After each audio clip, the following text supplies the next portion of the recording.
Sometimes we stood spellbound at the sight of the wide expanse of prairie land, stretching for miles in any direction that we chose to look. The beauty of the wide open spaces where we had spent most of our lives struck us with a force, for this was our homeland. Hazel Lucas Shaw. In the spring of 1934, Hazel Lucas Shaw was 30 years old and had been living in no man's land for 20 of them, ever since her father took out a homestead south of Boise City, Oklahoma, during the wheat boom of 1914, and then moved his family to it by covered wagon. She had grown up loving the sweeping vistas of the southern plains. You see the whole arc of settlement in Hazel Shaw. She comes to the Great Plains as a little girl after they claim this homestead, and she gets up on her tippy toes of a horse-drawn wagon because the grass is so high. And her daddy says, that's our land. They've never owned any land, the Lucas family, and that's their piece of dirt. And they set up their homestead. It's a sod house initially, then they get a frame house, and Hazel goes off to school and she falls in love with this boy. Her husband, Charles Shaw, was a former teacher who had gone into the mortuary business, running the funeral home in Boise City, just across the street from the Methodist Church. For nearly a decade, the Shaws had been hoping for children. Now she was expecting and had been waiting for a week at the hospital in Clayton, New Mexico, for her baby to arrive. Charles was at work in Boise City on April 7th when he got the call that the big moment was near. The hospital was 45 miles away on unpaved roads. A dust storm was brewing as he headed out in his Model T. The roads had drifted pretty much full. Big drifts, like snow drifts, would go across the road. Dirt drifts would be there instead of snow. So he started out, he got stuck in one of the drifts, and so he jumped out of the car. He went on a couple of miles over to a farmer's house. They got the tractor, came back, and by the time that they got back, why, the dirt had all blown away from the car. Farther on, at a turn in the road, the car swerved into the ditch and flipped over. Bruised but not badly injured, Charles managed somehow to get the car upright and made it to the hospital just as Hazel entered her final contractions. April 7th, 1934. Our beautiful little daughter, Ruth Nell, was born.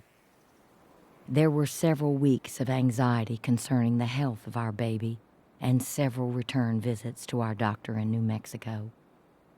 Suddenly, Ruth Nell became plump and happy, a beautiful child who was the joy of our lives and the pet of all who knew her.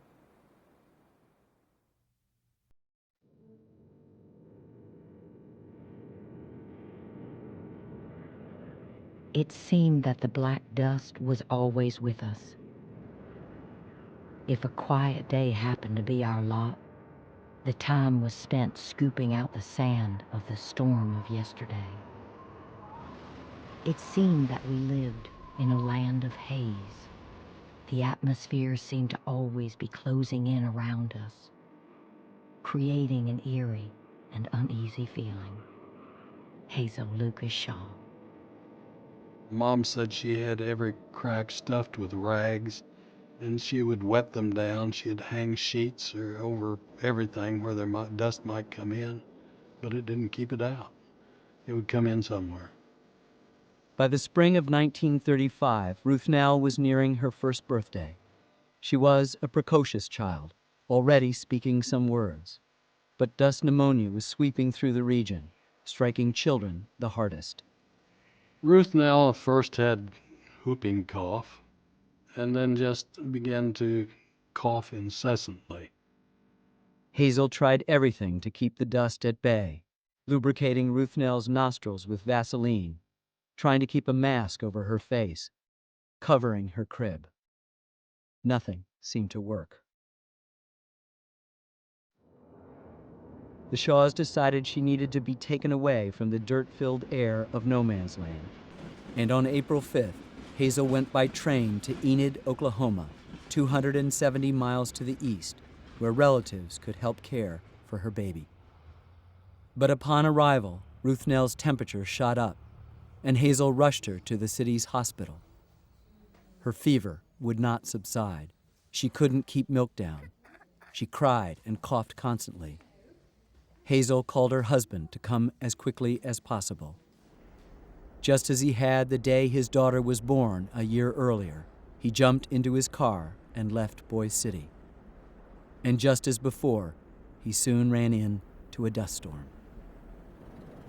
He had to drive with his head outside the window because the dirt was caking on the windshield so bad he couldn't see. And of course, he stuck his head out the window, and that's kind of hard on the eyeballs. At one point, Hazel's husband said he put one tire into a rut because the storm was so heavy he couldn't see the road. So the only way to know he was on the road was to have one tire partially in the rut, and the rut would guide him forward. Mom said when he got to Enid that she wouldn't have been able to recognize him if they hadn't have told her that he had just arrived. He was just black from head to toe with dirt, and nothing but the whites of his eyes were showing. And he arrived only minutes before Ruth Nell died.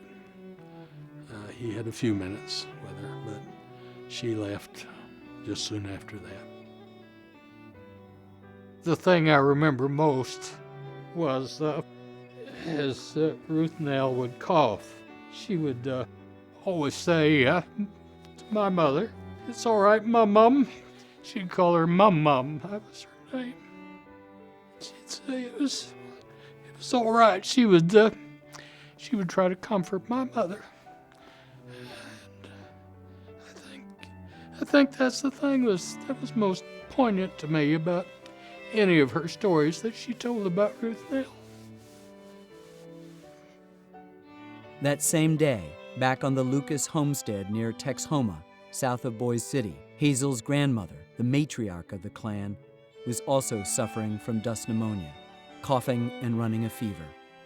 Grandma Lou was 80 years old, with 40 grandchildren and 30 great-grandchildren. She asked about little Ruth Nell, the youngest of them all, then turned her face away and stopped breathing. She died within just hours of Ruth Nell. And then, of course, they had their funeral together. The Shaws decided the services would be held in Boise City, in the church across from their funeral home. Grandma Lou would be buried in Texhoma, near her homestead, but Ruth Nell would be taken back to Enid. The main reason for that was the fact that Enid Cemetery was visible. They would have buried Ruth Nell in the Boise City Cemetery, except you couldn't even find the tombstones, the headstones in the cemetery. It was so drifted full of dirt. Mom and Dad just did not want to bury Ruth Nell there in all that dust and dirt. The family settled on April 14th, 1935, for the double funeral, Palm Sunday, a week before Easter. And they were excited when they got up that day because it was a day when it was clear, a pretty day.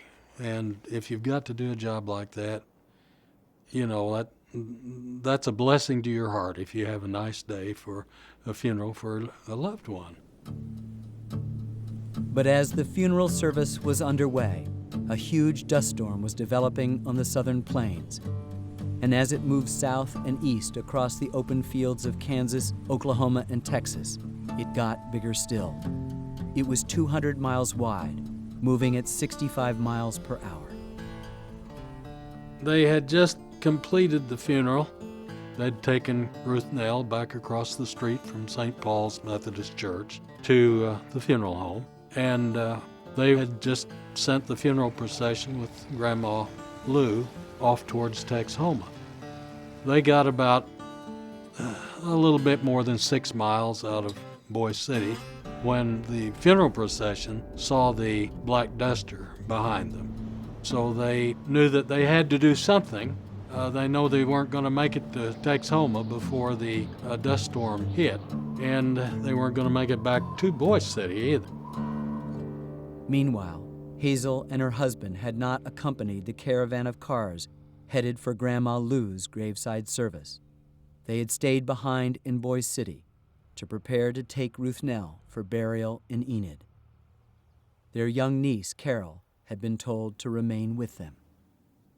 My cousin had been with Dad and Mom, and she'd gone outside the house, and she saw the black duster coming. She was just a little tight in the grades, I don't know, probably 6, 7 years old. So she headed for home, which was about 5 or 6 blocks away. By the time the duster hit, Dad discovered that she was gone, or whenever he discovered the duster was coming, he started looking for her, couldn't find her, and about that time the duster hit. He hoped that she had gotten home all right, but when one of those black dusters hit, the static electricity was so terrible that you couldn't make a telephone call. There wasn't such a thing as ringing up your brother and asking if their child had gotten home all right. So Dad got his flashlight, and he soon found out that didn't do any good, so he got down on his stomach, not on his hands and knees, but his stomach, and he elbowed his way underneath the dust. You could see a little bit. And so he elbowed his way those 5 blocks to his brother's house. Fortunately, Carol was there, and she had arrived home safely. But Dad didn't want to worry Mom, so he crawled on his stomach the 5 blocks back to the funeral home. In the meantime, the funeral procession that had started to Texhoma turned around and returned. In order to find a road back, there were 4 men in white shirts that held hands and stretched themselves across the width of the road, and the lead car got right behind them, and of course each car followed the one in front of it. But the 4 men had to walk back to Boise City, feeling for the road, the edge of the road with their feet to see that they didn't drop off in the bar ditch, which was full of soft dust, dirt, and they would have become stuck. But took them a number of hours to get back. The 6 or so miles they had to walk back. That's as fast as the procession came back.